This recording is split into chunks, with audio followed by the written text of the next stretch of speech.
एक चिड़िया ने 3 ऐसी अनमोल बातें बताईं जिन्हें अगर कोई व्यक्ति अपने जीवन में उतार ले तो ना उसकी औलाद पर कभी संकट आता है, ना उसके धन का नाश होता है और ना ही उसे अपनों से धोखा मिलता है। जी हां दोस्तों, आज हम आपको सुनाने जा रहे हैं एक ऐसी अद्भुत और शिक्षाप्रद कथा जिसमें छिपा है जीवन का गूढ़ रहस्य।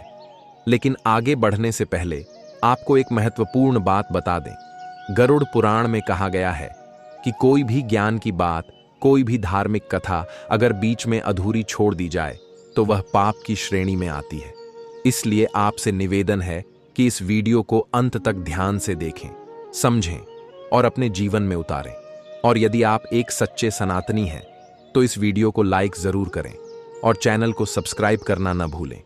तो चलिए आरंभ करते हैं आज की कथा। एक चिड़िया की रहस्यमयी सीख। पुराने समय की बात है। टीकमगढ़ राज्य के राजा का एक बेटा हुआ था जिसका नाम था सिद्धार्थ राजकुमार। सिद्धार्थ का एक नियम था, वे अपने साथ एक सेवक को लेकर बेस बदलकर रात में नगर में घूमा करते थे और नगर में घटने वाली समस्त घटनाओं को देखकर उन पर मनन किया करते थे। राजकुमार सिद्धार्थ के पिता बहुत वृद्ध हो चुके थे, इसीलिए एक दिन उनकी मृत्यु हो जाती है। उसके बाद राजकुमार सिद्धार्थ को ही वहां का राजा बनाया जाता है। राजा बनने के बाद भी राजकुमार ने अपने नगर में घूमना बंद नहीं किया। हां, इतना जरूर था, पहले उनके साथ एक सेवक रहता था, अब वे अपने साथ एक मंत्री को रखते थे। एक दिन राजकुमार सिद्धार्थ और उनके मंत्री बेस बदलकर नगर में घूम रहे थे। जब वे एक गली से होकर गुजर रहे थे तो उन्हें घर के अंदर से कुछ स्त्रियों के बोलने बतला की आवाज आती है। राजा और मंत्री दरवाजे से सटकर खड़े हो जाते हैं और अंदर झांक कर देखते हैं तो उन्होंने देखा कि 3 सुंदर सुंदर युवतियां आपस में बात कर रही थीं। बातों से लग रहा था वे तीनों आपस में बहने बहने हैं। वे तीनों अपनी अपनी पसंद के बारे में बातचीत कर रही थीं। बड़ी बहन कहती है, बहनों मुझे तो स्वादिष्ट भोजन खाने का बड़ा शौक है, मैं तो अपना विवाह किसी रात जाके रसोइये से कराऊंगा, दिष्ट भोजन खाने को मिलता रहे। तब मझली वाली कहती है, हे बहनों, मैं तो अपना विवाह किसी राजा के बड़े अधिकारी से करना चाहती हूं। अगर मेरा विवाह राजा के मंत्री से हो जाए, सेनापति से हो जाए या कोतवाल से हो जाए तो मैं अपने आप को बहुत धन्य समझूंगी। छोटी बहन उनकी बातें सुनकर चुपचाप बैठी रही। तब उन दोनों बहनों ने अपनी छोटी बहन से पूछा कि बहन, तुम चुपचाप कैसी बैठी हो, तुम भी अपनी बताओ। तो छोटी बहन कहने लगी, बहना आओ, मेरा काम नौकर चाकर से नहीं चलेगा, मैं तो अपना विवाह राजा से करूंगी ताकि तुम दोनों के पतियों पर मैं हुक्म चला सकूं। और मैं इतना चाहती हूं कि राजा से मेरे एक ऐसा बेटा पैदा हो जो हंसे तो फूल झड़े, रोए तो आंखों से मोती टपके, जिसके एक ओर के केस सोने के हो तो दूसरी ओर के चांदी के। बस ऐसा मेरा सपना है। छोटी बहन की बात सुनकर वे दोनों बहनें ठठ मारकर हंसने लगी और कहने लगी, बहन तू तो हमेशा पागलों की तरह बात करती है। तीनों बहनों की बातचीत राजा और मंत्री द्वार पर खड़े सो रहे थे। तीनों की बात सुनकर राजा को बड़ा आश्चर्य होता है। राजा ने मंत्री से कहा, मंत्री जी, इस घर को अच्छी तरह से पहचान लो और कल सुबह इन तीनों बहनों को दरबार में बुलवा, मुझे इनसे कुछ पूछना है। मित्रों, राजा की आज्ञा का पालन हुआ। अगले दिन मंत्री ने तीनों बहनों को राजा के दरबार में बुला लिया। राजा ने देखा कि उन तीनों में से जो सबसे छोटी बहन थी, जो कह रही थी कि मैं राजा से ब्याह करूंगी, वह बहुत सुंदर थी। राजा उसकी सुंदरता पर मुग्ध हो जाता है। उसके बाद राजा ने उन तीनों से पूछा कि कल रात आप अपने घर में क्या बात कर रही थी, सच सच बताना। तुम तीनों की बातचीत कल मैंने अपने कानों से सुनी थी। अगर तुमने गलत बोलने की कोशिश की तो तुम्हें राजकीय दंड दिया जाए। अब वे बातें तो उन स्त्रियों के बीच की बातें थीं, उन्हें भला वे राजा के सामने कैसे जाहिर करती। राजा ने जब उस रात की बातों के बारे में पूछा तो वे तीनों शर्मा गईं। लज्जा के कारण उनकी जुबान बंद हो गई। राजा के पूछने पर उन्होंने कहा कि हमें कुछ याद नहीं है कि हमने क्या कहा था। राजा ने कहा, आप सब कुछ छोड़कर हमें फिर से वही बातें बताइए और हम तुम्हारी इच्छाओं को पूरा करने का प्रयास करेंगे।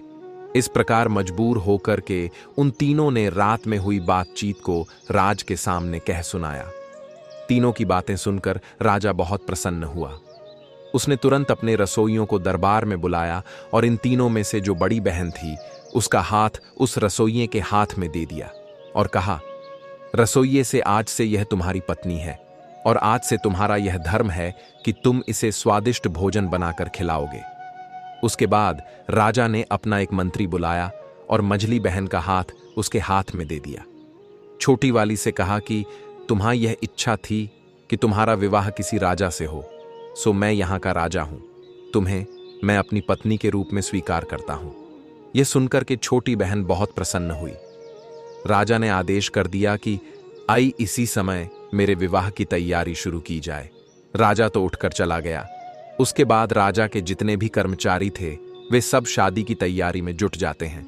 उधर उन तीनों बहनों के विवाह की तैयारी होने लगी। छोटी बहन का विवाह बड़ी धूमधाम के साथ वहां के राजा से हो गया। बड़ी वाली का विवाह साई रसोइये से हो गया और बीच वाली का विवाह वहां के एक मंत्री से हो जाता है। तीनों बहनें अपने अपने पतियों के पास रहने लगीं। छोटी बहन को रानी बनाकर राजा के महलों में पहुंचा दिया गया। मित्रों, यह देखकर उन दोनों बहनों को छोटी वाली रानी के भाग्य से जलन होने लगी। वे दोनों जब इकट्ठी होती थीं तो इस तरह सोचती थीं कि हे बहन, छोटी वाली तो सचमुच रानी बन गई और हम अपनी इच्छा का बर पाकर भी उसकी नौकरानी बनकर रह गई है। हमारी छोटी बहन इतनी कौन सी हूर की परी है जो उसको राजा ने अपनी रानी बना लिया। मझली वाली कहने लगी, बहन, बुरा तो मुझे भी लग रहा है। राजा ने उसमें ऐसा क्या देख लिया जो उससे शादी कर ली? कही हुई बातों का क्या है? आदमी हर तरह की बातें सोचता है और करता है। मेरी समय से तो छोटी वाली नहीं बल्कि तुम रानी बनने के योग्य थी। बड़ी ने कहा, मुझे भी यह देखकर आश्चर्य होता है कि राजा की अक्ल पर क्या पत्थर पड़ गए थी जो उसे पसंद कर लिया। उससे तो तुम 100 गुना अच्छी थी। मित्रों, इस प्रकार वे दोनों बहनें एक दूसरे को कोसने लगीं और एक दूसरे की बुराई करके अपने दिल को तसल्ली देने लगी। लेकिन कई बार डा इतनी प्रबल हो जाती थी कि मन में विचार आता था कि बहन, हम उसकी बड़ी बहन होकर भी उसके नौकर चाकर की पत्नी हैं और वह हमसे छोटा होकर भी हम पर हुक्म बजाती है। हम और हमारे पति उसके एक इशारे पर नाचने लगते हैं। इस तरह की बातें कर करके दोनों दिन रात अपनी छाती को जलाती रहती थीं। कई बार सोचती थीं कि उसे खत्म कर दिया जाए या राजा की नजरों में उसे गिरा दिया जाए, तभी हमारे मन को शांति मिलेगी। वे दिन रात इसी उपाय में लगी रहती थीं। वे जब भी अपनी बहन से मिलने जाती थीं तो अपनी हैसियत का ख्याल नहीं करती थी, बल्कि वह अपनी बहनों से इस तरह मिलती थी कि उन्हें ऐसा ना लगे कि वह उसे नीचा दिखा रही है। लेकिन छोटी बहन अपनी दोनों बहनों से बहुत प्रेम करती थी। सभी लोग जानते थे कि दोनों नौकरों की पत्नियां हैं और उसकी बहन रानी है। मित्रों, कुछ महीनों के बाद रानी को गर्भ ठहर जाता है। यह खबर पाकर राजा को बड़ी खुशी होती है। इधर छोटी वाली बहन से मिलने में दोनों बहनें भी पहुंच जाती हैं और कहती हैं, बहन, इस बात की बड़ी खुशी हुई है कि तुम मां बनने वाली हो। अब तो हम दोनों बहनें ही बच्चे के जन्म तक तुम्हारी देखभाल करेंगे। रानी ने कहा, इससे अच्छी बात हमारे लिए और क्या हो सकती है। तुम मेरी बड़ी बहनें हो, मेरी मां के समान हो। तुमसे बढ़कर भला मेरी देखभाल कौन कर सकता है। तुम अपने पतियों के द्वारा यह आवेदन राजा के सामने पेश कर दो। आशा है कि वे इसे स्वीकार कर लेंगे। मित्रों, उन्होंने अपने पतियों के द्वारा राजा से आवेदन किया। राजा ने कहा, ठीक है, यह बात हम रानी से पूछकर ही आपको बताएंगे। राजा ने अपनी रानी से पूछा तो वह खुशी खुशी तैयार हो गए। अब तो राजा ने उन दोनों बहनों के लिए रानी के पास रहने और उसकी देखरेख करने की अनुमति दे दी। वे दोनों बहनें रानी के पास महल के अंदर रहने लगीं। अब उन्हें अपनी दुष्टता का प्रदर्शन करने का पूरा मौका मिल गया था। इधर जब रानी के बच्चे का जन्म होने का समय आता है तो उन्होंने सारी दास दसियों को वहां से हटा दिया। इधर रानी ने एक बहुत ही सुंदर पुत्र को जन्म दिया। पुत्र को देखकर उन दोनों बहनों की जलन और भी चौगुनी हो गई। चुपचाप उन दोनों ने उस बच्चे को महल के बाहर ले जाकर एक कंबल में लपेटकर एक लकड़ी के संदूक में रखकर नदी में बहा दिया और वहां से एक मरा हुआ कुत्ते का बच्चा उठाकर रानी के पास लाकर रख देती है और महल की सभी दास दसियों को बताया कि रानी ने एक मरे हुए कुत्ते के बच्चे को जन्म दिया है। यह बात सुनकर सभी हैरान रह जाते हैं। इधर राजा को जब यह मालूम हुआ तो वह भी क्रोध से लाल पीला हो जाता है। राजा कहने लगा कि ऐसी स्त्री का मैं क्या करूंगा जो कुत्ते के बच्चों को जन्म देने वाली है मैं तो इस रानी को मरवा दूंगा। राजा को ऐसा कहता देखकर मंत्री ने उसे समझा बुझाकर शांत किया। इधर वह संदूक नहर में बहता हुआ जाने लगा। नहर जो थी वह राजा के बगीचे से होकर जाती थी। बगीचे की रखवाली के लिए जो सिपाही नियुक्त किया गया था, उस सिपाही का घर भी नहर के किनारे बना हुआ था। उसने नहर में जाते हुए एक लकड़ी के संदूक को देखा तो उसे निकाल लिया। उस संदूक को खोलकर देखा, उसमें एक अत्यंत सुंदर तेजवान बालक लेटा हुआ था। बालक को देखकर सिपाही बड़ा हैरान होता है। किस बालक को? नहर में भला किसने छोड़ दिया है? उस सिपाही ने ज्यादा सोच विचार नहीं किया कि बच्चा नहर में किसने डाला है, क्यों डाला है। उसके भी कोई संतान नहीं थी, इसलिए वह उस बच्चे को उठाकर अपनी पत्नी के पास ले आया और बोला, भाग्यवान, आज हमें भगवान ने एक बच्चा दिया है। बच्चे को पाकर उसकी पत्नी भी बड़ी खुश हो जाती है। उस दिन के बाद बिना किसी से चर्चा किए उस सिपाही की पत्नी उस बच्चे का पालन पोषण करने लगती है। धीरे धीरे 1 वर्ष बीत जाता है। उधर दूसरे वर्ष रानी ने फिर एक और पुत्र को जन्म दिया। इस बार भी उसकी बहनों ने उसी तरह की दुष्टता करके बच्चे को बाहर ले जाकर नहर में फेंक दिया और रानी के पास एक मरी हुई बिल्ली का बच्चा लाकर रख दिया। बिल्ली को देखकर राजा का क्रोध सासवाने लगता है। पूरे राजमहल में फिर से मातम छा जाता है। राजा इस बार रानी को मार देना चाहता था। राजा को अत्यंत क्रोध देखकर मंत्री ने फिर उसे समझाया और रानी को मारने से बचा लिया। अब धीरे धीरे राजा और राजमहल के लोगों की नजरों में रानी के लिए सम्मान कम होता जा रहा था। मित्रों, आपको बता दें, किस बार वह नहर में बहता हुआ बच्चा उसी सिपाही को मिल जाता है। उसने दूसरा बच्चा भी ले जाकर अपनी पत्नी को दे दिया और उसे अपने बच्चे की तरह पालने लगी। कुछ दिनों बाद रानी ने एक और बच्चे को जन्म दिया।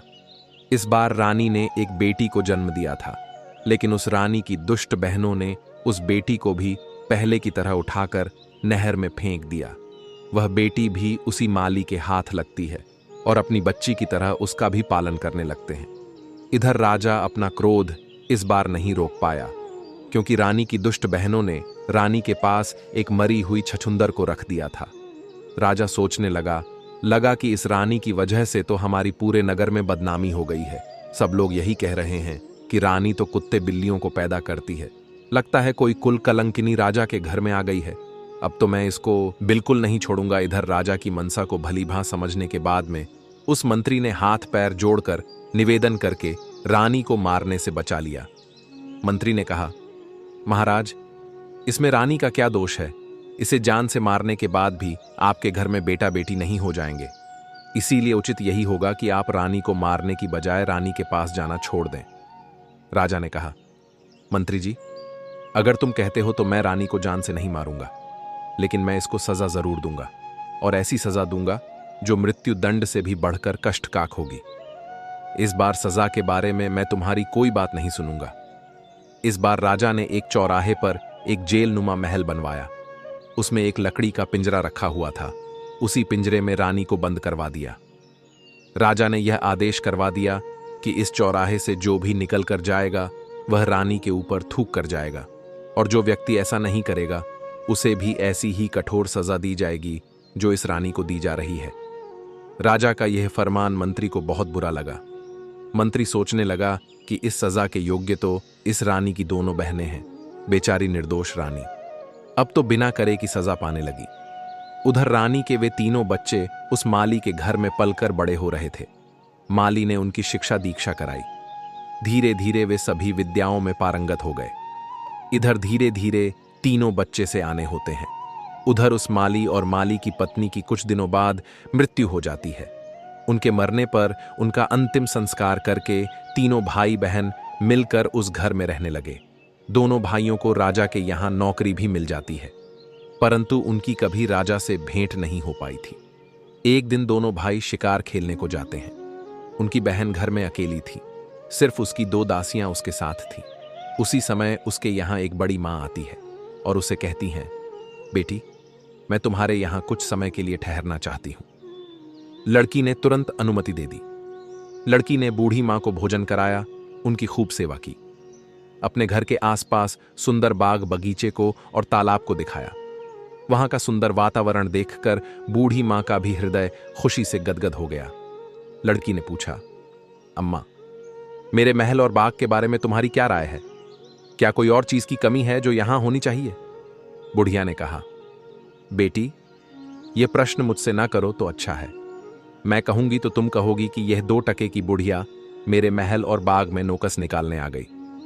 लड़की ने जोर देकर कहा, मैं ऐसा कुछ नहीं कहूंगी।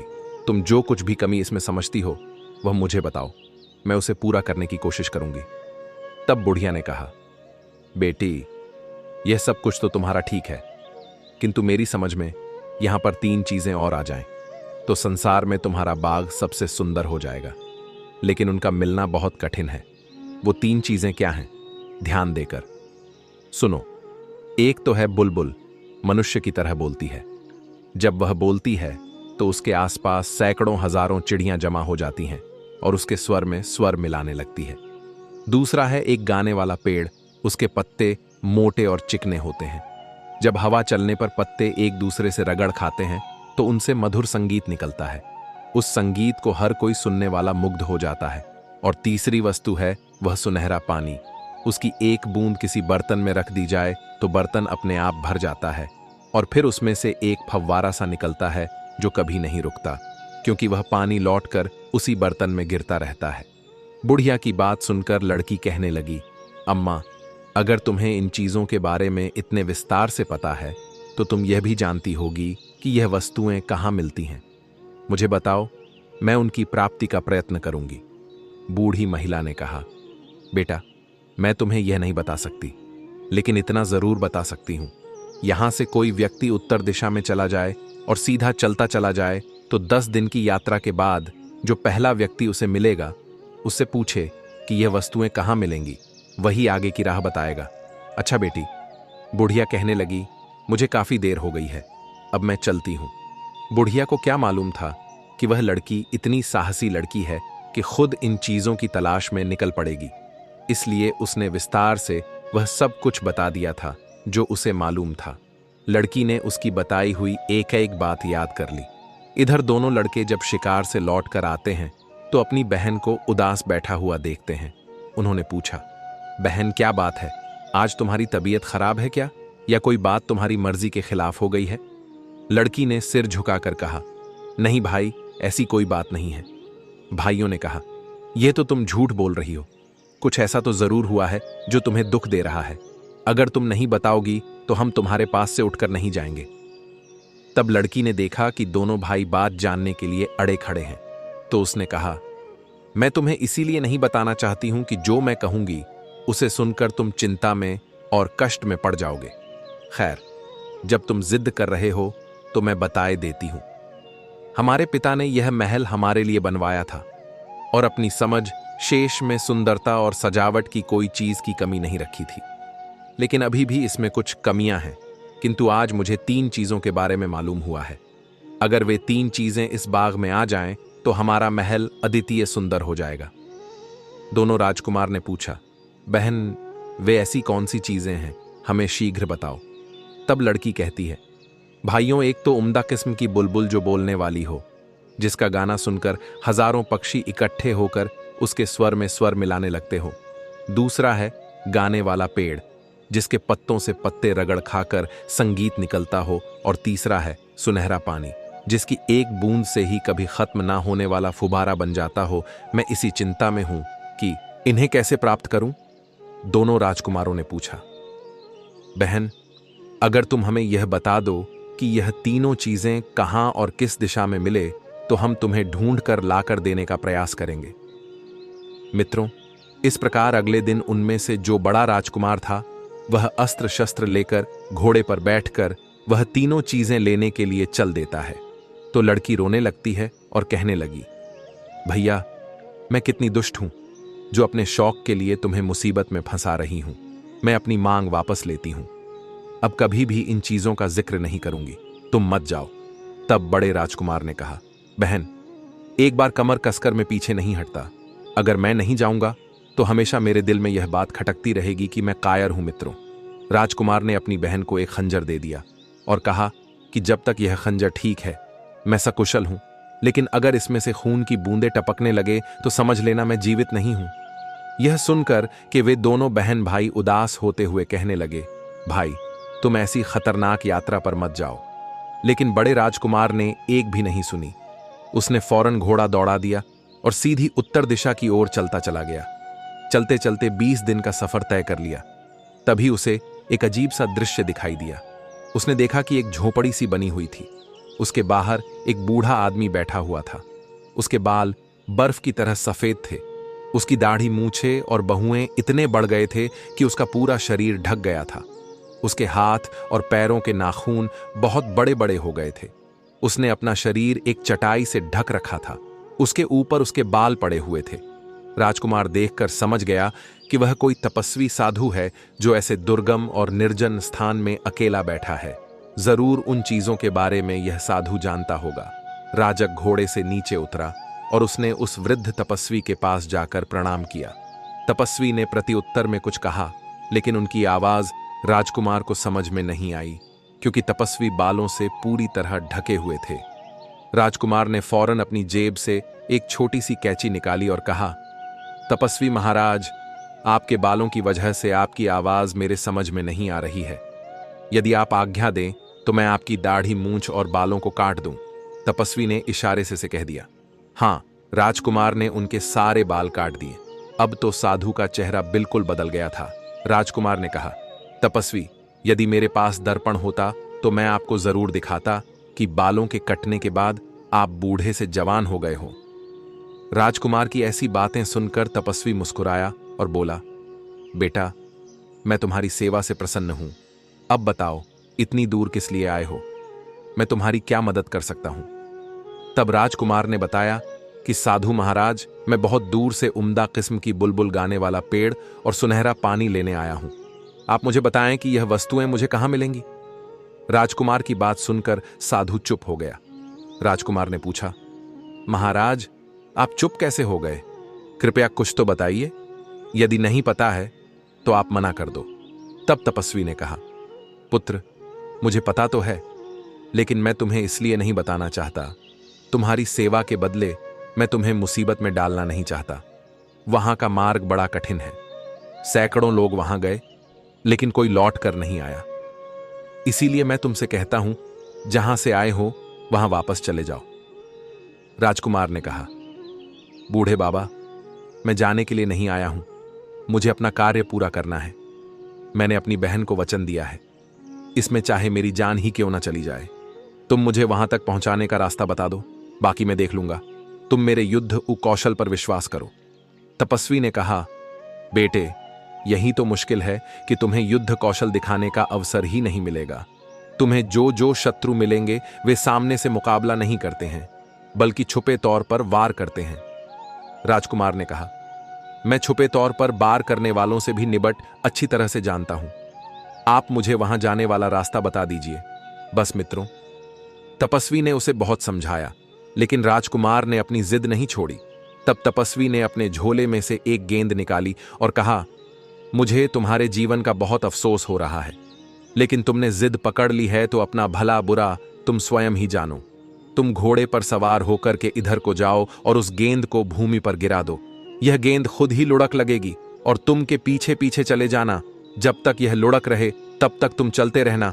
एक पहाड़ के नीचे जाकर यह गेंद रुक जाएगी। वही एक पेड़ से तुम घोड़े को बांध देना और फिर आगे पहाड़ पर चढ़ने लगना। तुम्हारा दोनों ओर काले पत्थर दिखाई देंगे, तुम उन पर ध्यान मत देना। इस दौरान तुम्हें पीछे से कई आवाजें सुनाई देंगी। तुम्हें कुछ धमकियां, कुछ गालियां सुनाई देंगी। तुम उन्हें अनसुना कर देना। अगर तुमने एक बार भी डर कर पीछे की ओर देखा तो तुम और तुम्हारा घोड़ा दोनों काले पत्थर के रूप में बन जाएंगे। वहां पड़े हुए काले पत्थर वही सब लोग हैं जो इन्हीं चीजों को लेने के लिए गए थे और पीछे लौटकर देखने के कारण वहां पत्थर बन गए। अगर तुम कुशलतापूर्वक पहाड़ की चोटी पर पहुंच गए तो वहां एक वृक्ष पर टंगा हुआ पिंजरा मिलेगा जिसमें गाने वाली चिड़िया मौजूद होगी। उस चिड़िया की बातों से तुम्हें डरना नहीं है, बल्कि उससे तुम उस गाने वाले पेड़ और सुनहरे पानी का पता पूछना। वह चिड़िया तुम्हें बताएगी कि यह चीजें कहां मिलेगी। इन सब चीजों को पाने बाद तुम्हारी राह में कोई खतरा नहीं रहेगा। बेटे, मैंने यह सब तो तुम्हें जरूर बता दिया, लेकिन अब भी मैं यही कहता हूं कि तुम वापस लौट जाओ। मैं साफ साफ देख रहा हूं, तुम वहां तक नहीं पहुंच पाओगे, उससे पहले ही काला पत्थर बनकर रह जाओगे। राजकुमार आगे के लिए चल देता है। तपस्वी ने वह गेंद लड़का दी। गेंद लुढ़कते लुढ़कते उसी पहाड़ी की तलहटी में जाकर रुक गई। वहां से ऊपर जाने के लिए एक बड़ा ही सखरा रास्ता था। राजकुमार ने घोड़े को वहीं बांध दिया और पहाड़ पर चढ़ने लगा। कुछ दूर आगे जाने पर उसे बड़े बड़े काले काले पत्थर दिखाई दिए। उन पत्थरों के बीच 5 कदम ही आगे बढ़ा होगा, तभी पीछे से कुछ आवाजें आनी शुरू हो जाती हैं। वे आवाजें उस राजकुमार को धमका रही थीं। कोई आवाज कह रही थी, कौन है बेवकूफ जो आगे जा रहा है। कोई आवाज कहती थी, पकड़ो इसे। कोई कहती थी, यह कितना बड़ा दुष्ट है, इसे पकड़कर मार डालो। कोई उस पर चीखती थी, कोई चिल्लाती थी, कोई कहती थी, इसे घेर लो, जरूर यह उस चिड़िया को चुराने आया है। राजकुमार ने उन आवाजों की उपेक्षा की और तेजी से आगे के लिए बढ़ने लगा, लेकिन वह जितना आगे बढ़ रहा था उतनी ही आवाज तेज होती जा रही थी। उसके कानों के पर्दे फटने लगे, दिमाग सुन्न हो गया। तपस्वी ने उसे जो बताया था वो उसके दिमाग से निकल गया और एक बार वो मुड़कर पीछे देखने लगा। जैसे ही उसने पीछे देखा तो वह घोड़ा और राजकुमार दोनों काले पत्थर के बन जाते हैं। इधर अपनी बहन को राजकुमार जो खंजर देकर गया था कि मेरी मृत्यु होने पर इस खंजर से खून टपकने लगेगा। राजकुमारी उस खंजर को रोजाना म्यान से निकालकर देखती थी, लेकिन उधर जैसे ही राजकुमार काला पत्थर बना वैसे ही उसे खंजर से खून टपकने लगा। यह देखकर राजकुमारी जोर जोर से रोने लगी, सिर पटक पटक कर कहने लगी, हाय भैया, मेरी नादानी से तुम्हारी जान चली गई। ना जाने किस मनहूस घड़ी में वह कमबख्त बुढ़िया यहां आई थी। वह ना यहां आती और ना मैं इस झंझट में पड़ती। मैंने उसके साथ अच्छा व्यवहार किया, लेकिन उसने मुझे लालच में डाल दिया। हे भगवान, तू मेरे भैया को जिंदा घर लौटा दे, चाहे मेरी मौत भेज दे। भैया ना रहे तो मैं चिड़िया और पेड़ और उस पानी का क्या करूंगी। मुझे कुछ नहीं चाहिए, मुझे सिर्फ मेरा भाई चाहिए। लड़की को रोता देखकर उसका दूसरा भाई भी रोने लगता है और कहने लगा, बहन, अब रोने धोने से कोई फायदा नहीं। मैं जो कहता हूं तुम वो करो। मैं पता लगाऊंगा कि भैया किस प्राकृतिक कारण से मरे या किसी शत्रु ने उन्हें घेर कर मारा है। किसी ने उन्हें मारा होगा तो मैं उसे जिंदा नहीं छोड़ूंगा। भैया की मौत का बदला जरूर लूंगा। बहन ने अपने उस दूसरे भाई को बहुत समझाया और उसे रोकने का प्रयास किया, मगर वह भी नहीं रुका। बहन बोली, मैंने एक भाई तो खो दिया है, दूसरे को मौत के मुंह में नहीं जाने दूंगी। बड़े भैया, तुमसे कोई कम बहादुर नहीं था, लेकिन फिर भी वह मुसीबत में पड़ गए। वह तो मुझे अपनी कुशलता का हाल जानने के लिए खंजर भी देकर गए थे। तुम्हारा हाल मुझे कैसे पता चलेगा। तब दूसरे राजकुमार ने अपनी बहन को एक मोतियों की माला दी। उसने कहा, देखो बहन, इस माला के सारे मोती अलग अलग हैं। जिस दिन इनके मोती एक दूसरे से चिपक जाएंगे तो समझ लेना कि मैं दुनिया में नहीं हूं। ऐसा कह करके दूसरा राजकुमार भी घोड़े पर बैठ करके चल देता है और 20 दिन की यात्रा करके वह उन्हीं आरशी के पास पहुंच जाता है। आरशी को प्रणाम करके कि उसने पूछा कि आप मुझे बता सकते हैं कि बोलने वाली चिड़िया और गाने वाला पेड़ और सुनहरा पानी कहां मिलेगा। तपस्वी ने कहा, बेटा, वह राह तो बड़ी खतरनाक है। तुम वहां जाने की बात छोड़ दो और घर वापस लौट जाओ। वहां अभी तक जितने भी लोग गए हैं कोई भी लौट कर नहीं आया है। कुछ दिन पहले एक नौजवान आया था, देखने में बिल्कुल तुम्हारे जैसा था। मैंने उसे भी बहुत समझाया, वह भी नहीं माना और वह भी अभी तक लौट कर नहीं आया है। तब राजकुमार ने जवाब दिया, वह मेरा बड़ा भाई था और यह मैं जानता हूं कि अब जीवित नहीं है, लेकिन मैं यह नहीं जानता कि वह कैसे मरा है। किसी प्राकृतिक कारण से मरा है या किसी दुश्मन ने उसे घेर कर मारा है। तब वह सिद्ध तपस्वी कहता है, मैं तुम्हें बताता हूं, बहुत से आदमी मेरी चेतावनी के बावजूद भी उस रास्ते पर चले जाते हैं और काले पत्थर बन जाते हैं। तुम्हारे भाई के साथ भी यही हुआ है। तुम मेरी बात मानो और घर लौट जाओ, वरना तुम भी काले पत्थर बनकर रह जाओगे। लड़के ने कहा, तपस्वी जी, अब मैं तो बत आगे निकल आया हूं, पीछे लौट के जाने के बारे में मैं नहीं सोच सकता। आप मुझे रास्ता बताइए। तपस्वी ने कहा, बेटी, अगर तुम जिद करते हो तो जाओ, इस गेंद के पीछे पीछे चले जाओ। यह गेंद तुम्हें मंजिल तक पहुंचा देगी। इतना कहकर तपस्वी ने वह गेंद लड़का दी। वह गेंद उस राजकुमार को पता बताती हुई लुढ़क हुई चली जा रही थी। राजकुमार उसके पीछे पीछे चलता गया। कुछ देर चलने के बाद वह गेंद एक पहाड़ की तलेटी में जाकर रुक गई। दूसरे राजकुमार ने घोड़ा वहीं पर छोड़ा और उस पहाड़ी के ऊपर चढ़ने लगा। 2-4 कदम ऊपर चढ़ा होगा कि उसने सुना कि पीछे से कोई डांट कर कह रहा है, अबे बदमाश, अरे बदतमीज, तू कहां बड़ा चला जा रहा है? रुक जा कम मख्त, मैं तुझे सजा देता हूं। गाली सुनकर के दूसरे राजकुमार को क्रोध आ जाता है। उसका खून खोल उठा। वो उस तपस्वी द्वारा बताई गई चेतावनी को भूल गया उसने म्यान से तलवार खींच ली और पलटकर देखा कि गाली देने वाले के टुकड़े टुकड़े कर डालूं। किंतु पीछे देखते ही वह काले पत्थर के रूप में बदल जाता है और उसका घोड़ा भी काला पत्थर का बन जाता है। मित्रों, उधर राजकुमारी ने जब उस माला को देखा जिसे राजकुमार देकर गया था, वह माला उसने अपने गले में पहन रखी थी। उसने देखा कि माला के सारे मोती एक दूसरे से चिपक गए हैं। यह देखकर लड़की जोर जोर से चीख पड़ी। वह समझ गया कि उसका दूसरा भाई भी अब दुनिया में नहीं है। भाई के गम में वह बुरी तरह से रोने लगी और रोते रोते बेहोश हो जाती है। जब होश आता है तो उन्हें निश्चय किया कि मेरे ही कारण मेरे दोनों भाई मौत के मुंह में चले गए। मैं भी अब जीकर क्या करूंगी? मित्रों, वह लड़की भी सारी विद्याओं में निपुण थी। शस्त्र चलाना, घुड़सवारी करना, तलवारबाजी, तीरंदाजी, सभी हुनर से अच्छी तरह आते थे। अब तो लड़की घोड़े पर सवार होकर स्वयं अपने भाइयों की खोज में निकल पड़ी। 20 दिन चलने के बाद वह उसी साधु के पास आती है और तपस्वी को प्रणाम करके पूछने लगे, हे तपस्वी महाराज, मुझे बोलने वाली चिड़िया, गाने वाला पेड़ और सुनहरा पानी चाहिए।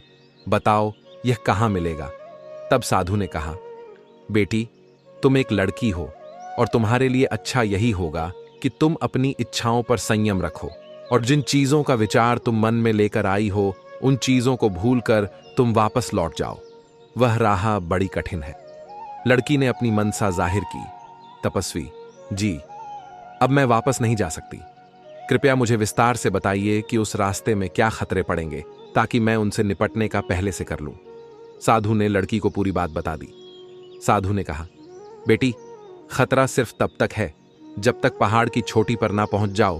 पहाड़ की चोटी पर पहुंचते ही तुम्हें वहां बोलने वाली चिड़िया मिल जाएगी और वही चिड़िया तुम्हें उस पेड़ और सुनहरे पानी के बारे में बताएगी। तुम्हें इतना ध्यान रखना है कि पहाड़ पर चढ़ते समय पीछे से सुनाई देने वाले कटु शब्द और गालियों को तुम्हें अनसुना करते हुए आगे बढ़ना है। वहां जो काले पत्थर मिलेंगे वह सब वही लोग हैं जिन्होंने उन गालियों को बर्दाश्त नहीं किया है। कुछ समय पहले 2 नौजवान भी आए थे, वह भी शायद उन्हीं पत्थरों के ढेर में पड़े होंगे। लड़की ने कहा, महाराज, वह मेरे भाई थे। लड़की ने कहा, इसका मतलब वह शब्द किसी का कुछ नहीं बिगाड़ सकते। यदि उन्हें अनसुना करते हुए आगे बढ़ा जाए तो लड़की ने क्या किया? अपने कान में रुई लगा ली। तपस्वी ने वही गेंद लड़का दी। लड़की उस गेंद के पीछे पीछे चलने लगी। गेंद जाकर के पहाड़ों की तलेटी में रुक जाती है। लड़की ने घोड़ा वहीं छोड़ा और पहाड़ी के ऊपर चढ़ने लगी। तभी पीछे से बड़ी भयानक आवाजें आने लगती हैं, किंतु लड़की के कानों में रुई लगी थी। इस कारण से वह आवाज उसे सुनाई नहीं दे रही थी। लड़की लगातार आगे को बढ़ती जा रही थी। आवाजें धीरे धीरे बहुत तेज होती चली गई। लड़की उन गालियों को सुनती गई और सहन करती गई। आखिरकार वह उस पहाड़ की चोटी पर चढ़ ही गई। वहां जाकर उसने देखा कि एक पिंजरे में एक सुंदर चिड़िया मधुर सुर में गा रही है। लड़की को देखते ही वह चिड़िया एकदम गरज कर कहने लगी, ए लड़की, खबरदार, मेरे पास मत आना। चिड़िया की डांट फटकार सुनकर राजकुमारी हंसने लगी और उसने दौड़कर उस चिड़िया का पिंजड़ा उठा लिया और कहने लगी, चिड़िया रानी, आज से मैं तुम्हारी मालकिन हूं। अब तुम हमेशा मेरे कब्जे में रहोगी। तो लड़की ने अब अपने कानों से रुई निकाल ली थी। चिड़िया बोली, तुम ठीक कह रही हो, अब मैं सदैव तुम्हारे पास रहूंगी। मैं हमेशा पिंजरे में बंद रहती हूं और संसार की कोई भी बात ऐसी नहीं है जो मुझे मालूम ना हो। तुम्हारा हाल भी मैं इतना जानती हूं कि जितना तुम भी नहीं जानती हो। मेरे कारण तुम्हें बहुत ही लाभ मिलेगा। अब तुम मेरी मालकिन हो और मैं तुम्हारी सेवा करूंगी। इस समय तुम मुझे बताओ कि मुझसे क्या चाहती हो। चिड़िया की बातें सुनकर लड़की बहुत प्रसन्न होती है। राजकुमारी ने कहा, मुझे अपने भाइयों के पत्थर बनने का बड़ा दुख है। खैर, ये बातें मैं तुमसे बाद में करूंगी। पहले मुझे यह बताओ कि मुझे गाने वाला पेड़ और सुनहरा पानी कहाँ मिलेगा। मित्रों, चिड़िया ने जो रास्ता बताया, राजकुमारी चलकर उस स्थान पर पहुंची। वहां एक सुनहरे पानी का कुंड था। लड़की ने एक चांदी की सराय में उस पानी को भर लिया। फिर उसने चिड़िया से गाने वाले पेड़ के बारे में पूछा तो चिड़िया ने कहा, तुम्हारे पीछे की ओर जो बड़ा सा जंगल है, इसी में वह गाने वाला पेड़ मिलेगा। वहां पहुंचकर तुम्हें खुद पता चल जाएगा कि वह पेड़ कौन सा है, क्योंकि उस पेड़ से संगीत निकलता होगा। राजकुमारी ने कहा, यह तो ठीक है, लेकिन मैं उस पेड़ को उखाड़ कर लाऊंगी कैसे? चिड़िया बोली, पेड़ नहीं उखाड़ना है, तुम सिर्फ उस पेड़ की एक टहनी तोड़कर ले आना। जब तुम अपनी बाटिका में उस टहनी को लगाओगी तो कुछ ही समय में वह टहनी पूरे वृक्ष के रूप में बदल जाएगी। उस चिड़िया के बताए अनुसार राजकुमारी उस जंगल में पहुंच जाती है और वहां से गाने वाले पेड़ की टहनी तोड़कर अपने पास लेती है। राजकुमारी को अब तीनों चीजें प्राप्त हो चुकी थीं, लेकिन उसे अपने भाइयों का सबसे ज्यादा ख्याल अपने दिमाग में बना हुआ था। उसने चिड़िया से पूछा, चिड़िया रानी, मेरे दोनों भाई रास्ते में काले पत्थर बने पड़े हैं, क्या मैं उन्हें फिर से जीवित कर सकती हूं? मैं तो यह भी नहीं जानती कि उन काले पत्थरों में मेरे भाई कौन से हैं। चिड़िया ने कहा कि तुम इस सराय में जो सुनहरा जल लेकर आई हो, एक एक बूंद उन शिलाखंडों पर डालते जाना। तुम्हारे भाई घोड़े सत फिर से जीवित हो जाएंगे। चिड़िया की बातें सुनकर राजकुमारी प्रसन्न हो गई और पिंजरा सुरा और टहनी लेकर पहाड़ से उतरने लगी। जहां जहां उसे काले पत्थर दिखाई दिए, उसने उन पर एक एक बूंद सुनहरा जल छिड़क दिया, जिससे जितने लोग पत्थर के बन गए थे, घोड़े सह सब अपने असली रूप में आ जाते हैं। उन्हीं पत्थरों के बीच उनके दोनों भाई भी पड़े थे। भाइयों को जीवित देखकर राजकुमारी एकदम उनसे लिपटकर रोने लगी। कहने लगी, भाइयों, मुझे चिड़िया पानी और पेड़ की टहनी मिल गई है।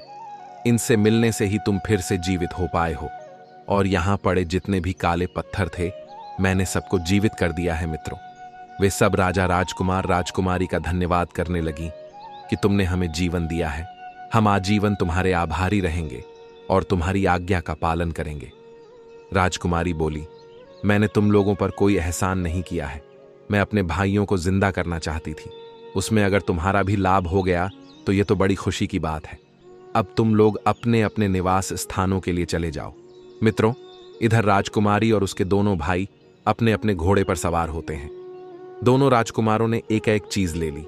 एक ने पानी की एस ले ली तो दूसरे ने गाने का पेड़ और राजकुमारी ने चिड़िया का पिंजरा ले लिया।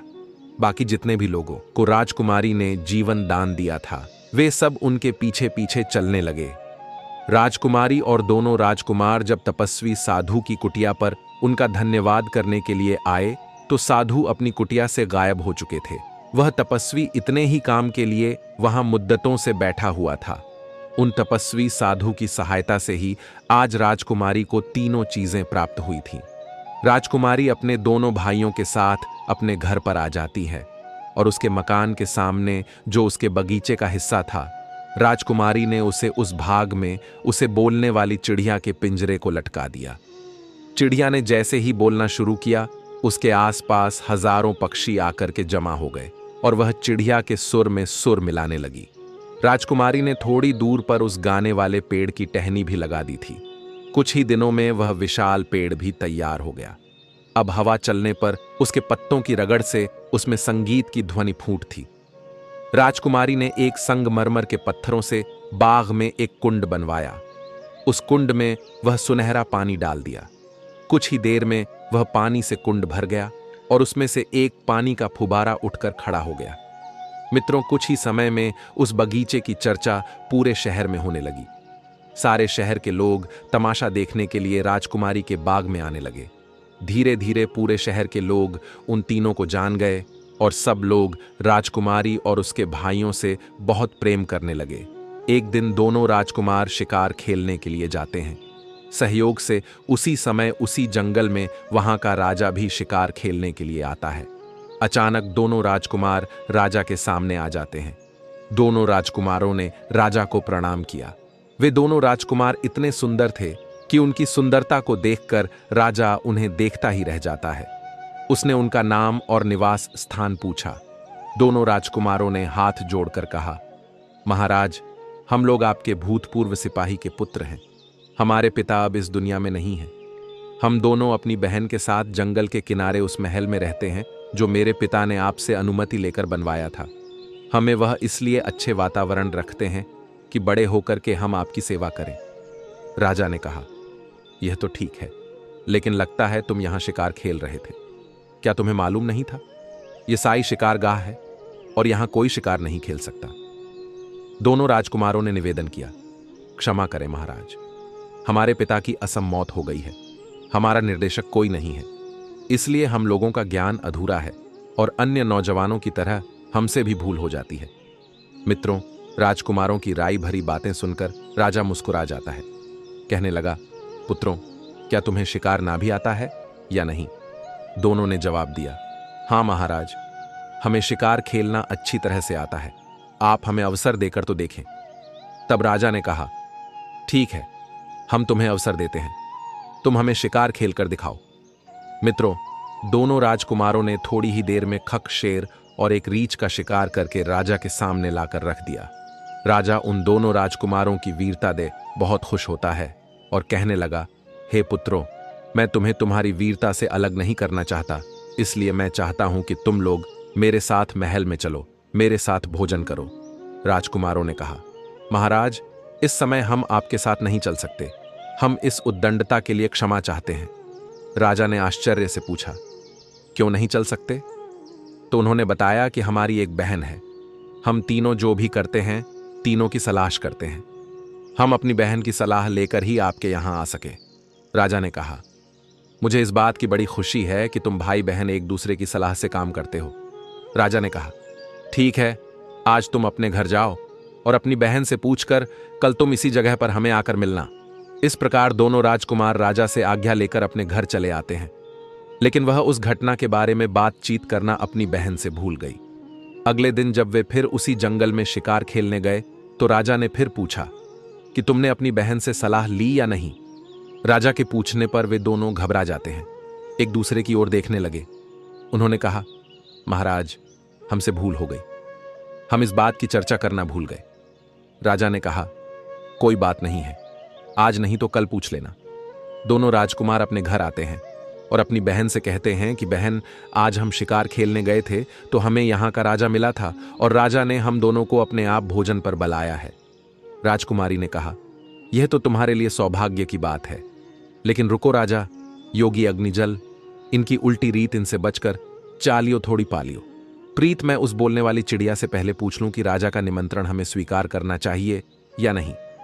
राजकुमारी फौरन चिड़िया का पिंजरा लेकर अपने कमरे में आई और पूछने लगी कि चिड़िया रानी, तुम्हें तो सारी बातें पता है, तुमसे कोई बात नहीं छुपी है और तुम सलाह हमेशा सही होती है। मुझे तुमसे एक सलाह लेनी है। मेरे दोनों भाइयों को राजा ने अपने यहां भोजन पर बुलाया है, बताओ तुम्हारी इसमें क्या राय है? चिड़िया ने कहा, मालकिन, तुम्हारे भाइयों को राजा की आज्ञा जरूर माननी चाहिए। राजा पूरे राज्य का मालिक होता है, उनका मेहमान बनने में इन दोनों को किसी प्रकार की कोई हानि नहीं होगी। वे शौक से जाएं, लेकिन दोनों राजकुमार राजा के लिए भी अपने घर भोजन का निमंत्रण देकर जरूर आए। राजकुमारी ने पूछा, हे चिड़िया, मुझे एक बात और बताओ, मेरे भाइयों के निमंत्रण पर अगर राजा हमारे घर आएगा तो मुझे राजा के सामने निकलना चाहिए या नहीं? चिड़िया ने कहा, इसमें कोई हर्ज नहीं है। राजा हर बात से अपनी प्रजा के लिए पिता के समान होता है और पिता के सामने जाने में किसी भी तरह की झिझक नहीं होनी चाहिए। चिड़िया से पूछने के बाद राजकुमारी ने अपने दोनों भाइयों को राजा के निमंत्रण पर जाने का आदेश दे दिया। दोनों राज को जाकर उसी जंगल में राजा से मिलते हैं और बोले, महाराज, हमें आपका निमंत्रण स्वीकार है, लेकिन हम आपका निमंत्रण तभी स्वीकार करेंगे जब आप भी हमारा निमंत्रण स्वीकार करेंगे। मित्रों, इस प्रकार राजा उन दोनों राजकुमारों को अपने महल में बुलाकर ले जाता है और उन दोनों की खूब अच्छे से खातिरदारी करता है। राजा ने उनकी इतनी अच्छी खातिरदारी की कि कई दरबारी और सरदारों को ईर्ष्य तक होने लगी। किन अजनबियों के प्रति राजा इतना दयावान क्यों है? राजा के सभी कर्मचारियों को इस बात पर बड़ा ही आश्चर्य हो रहा था। सब लोग यह सोचकर हैरान थे, किन अपरिचित का इतना सम्मान क्यों हो रहा है। दोनों राजकुमारों के रंग रूप, आचार्य व्यवहार से सभी प्रभावित थे। उनमें आपस में बातें होती थीं कि राजा ने जिस रानी को पिंजरे में कैद कर रखा है, अगर उसके पेट से बच्चा पैदा होता तो आज इतने ही बड़े बालकों के रूप में होता। मित्रों, इधर जब राजा महल में आता है तो भोजन का समय हो जाता है। दास दसियों ने सोने के पात्रों में भोजन परोसा। राजा ने उन दोनों कुमारों को भोजन करने के लिए बैठने को कहा। दोनों राजकुमार बड़े ही संस्कारी थे। राजा ने उनकी कई तरह से परीक्षा लेकर देख लिया, लेकिन यह हर परीक्षा में खरे उतरे। राजा सोचने लगा, ऐसी कुशाग्र बुद्धि के वीर शहजादे अगर उसके होते तो कितना अच्छा होता। उनके पथ राजा का आकर्षण बढ़ता जा रहा था। भोजन के बाद राजा उन्हें अपने मनोरंजन के कक्ष में लेकर जाता है और काफी देर तक उनसे बातें करता है। उनकी बातें सुनने से उसका जी नहीं भर रहा था।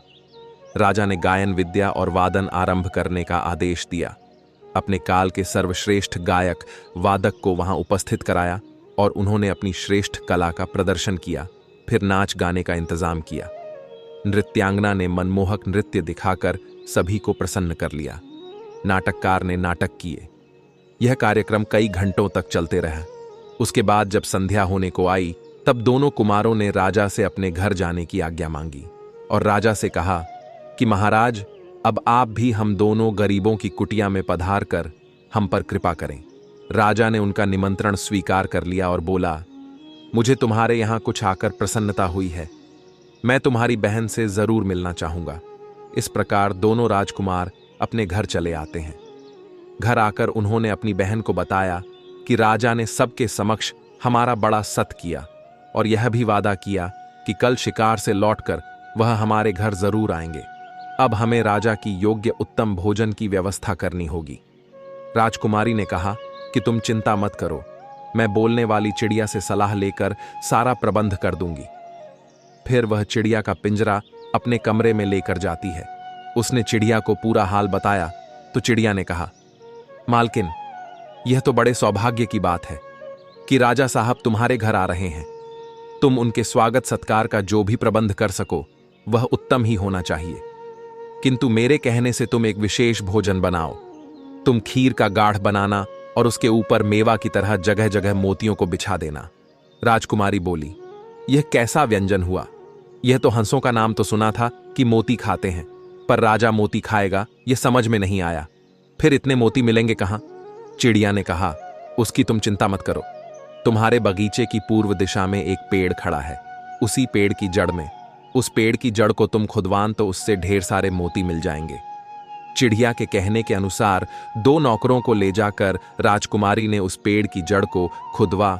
या तो उस पेड़ की जड़ में एक सोने का संदूक निकला जिसमें तरह तरह के आभूषण और सुंदर मोती भरे हुए थे। राजकुमारी यह देखकर बहुत खुश होती है। अब उसे चिड़िया पर बहुत अधिक विश्वास हो गया था। इधर राजकुमारी ने मकान की ऐसी सफाई कराई कि मकान चमकने लगा। समय दोनों राजकुमार बढ़िया कपड़े पहनकर घोड़ों पर सवार होते हैं और शाही शिकार गांव में पहुंच जाते हैं। शिकार गांव में कुछ देर तक उन्होंने राजा के साथ रहकर शिकार खेला, किंतु उस रोज गर्मी अधिक थी, धूप बहुत तेज पड़ रही थी। इसलिए उस दिन उन दोनों ने शिकार खेलना जल्दी खत्म कर दिया और अपने सैनिकों को वापस भेज दिया। राजा अपने दोनों सैनिकों के साथ उस कुमार के घर आता है। उधर जब राज उनके द्वार पर आया तो राजकुमारी ने हाथ जोड़कर राजा को प्रणाम किया। राजकुमारों ने बताया कि यह हमारी बहन है। राजा ने राजकुमारी के सर पर हाथ रख दिया और वह राजकुमारी की सुंदर सूरत को काफी देर तक निहारता रहा। राजकुमारी की सूरत को देखकर राजा को कुछ याद सा आ रहा था कि उसकी सूरत जरूर किसी से मिलती जुलती है, मगर वह समझ नहीं पा रहा था कि उसकी सूरत किससे मिलती है। उसके बाद राजकुमारी राजा को अपने घर के अंदर बुलाकर ले जाती है और अपने घर की प्रहिस्से को, बाग बगीचे को राजा को दिखाती है। राजा ने पूरा भवन देखकर कहा, तुमने अपने महल की सजावट और रख रखा बहुत अच्छे ढंग से किया है। अब मुझे अपना बाग भी दिखाओ। कोई आदमी मुझसे तुम्हारे बाग की बहुत तारीफ कर रहा था। यह बाग तुम्हारे पिता के द्वारा लगाया हुआ था। राजा बाग को गौर से देखने लगता है। उस बाग में सब कुछ तो सुंदर था, लेकिन उस बाग के बीच में जो फुबारा था, राजा की नजर उस पर जम गई। उस फुबार केर सुनहरा पानी काफी ऊंचाई तक उछल रहा था। राजा ने पास में जाकर देखा तो हैरान रह गया। तब तक उसे एक पेड़ से बहुत सुंदर संगीत की धुनी सुनाई देने लगी। राजा कहने लगा, लगता है इन्होंने अपने बगीचे में गाने बजाने वालों का भी इंतजाम कर रखा है, क्योंकि बाग से बड़े ही सुंदर संगीत की धुनी सुनाई दे रही थी। तो राजा ने उनसे पूछा, क्या सचमुच तुमने गाने बजाने वालों का अपने बाग में प्रबंध कर रखा है? तो राजकुमारी हंसकर कहने लगी, महाराज, यहां कोई गवैया नहीं है। हमारे बगीचे में एक पेड़ है, इसके पत्तों की रगड़ से संगीत निकलता है। मित्रों, राजा उसे देखकर हक्का भक्का रह जाता है। वास्तव में पेड़ से संगीत निकल रहा था। राजा ने कहा, यह तो बड़ी अजीब सी चीज है। इनके जैसी चीजें तो मैं कल्पना भी नहीं कर सकता। तुमने यह कहां से पाई है?